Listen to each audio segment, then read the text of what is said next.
Baltimore voters be called back to the polls for a second city primary? An election watchdog group moves forward with a federal complaint asking that the April 26 results be declared void. WJZ is live. Political reporter Pat Warren has the latest on what that means. Pat?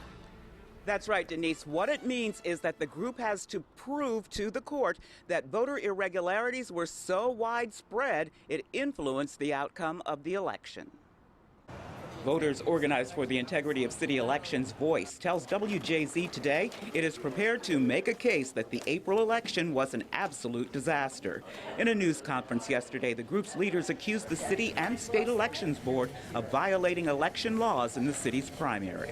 The effects of what occurred had a disproportionate effect on the citizens of Baltimore City, if you understand. And it's not so much intent. Even if you don't intend and screw up, if you violate the election laws, whether it's intent, it still happens. Election watchdogs cited late openings at polling places, a rush to train election judges, voters who were turned away or otherwise misdirected, and data files of results that went missing for a day. The state board added questions about the provisional ballot count to the list.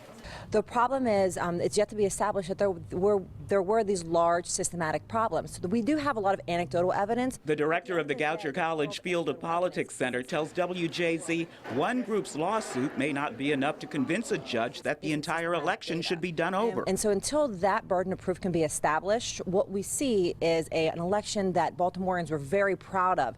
Turnout levels were higher than they had been ever. And now the whole thing seems to be for naught, or to call into question the legitimacy. And I think that's really tough for a lot of people to swallow. But if the group proves its case, and it says it can, this will be one for the record books. The attorney for the group tells WJZ that he is confident of their evidence and looks forward to meeting that burden of proof. I'm Pat Warren reporting live now. Back to you, Denise. All right, thank you, Pat. A hearing date could be set next week.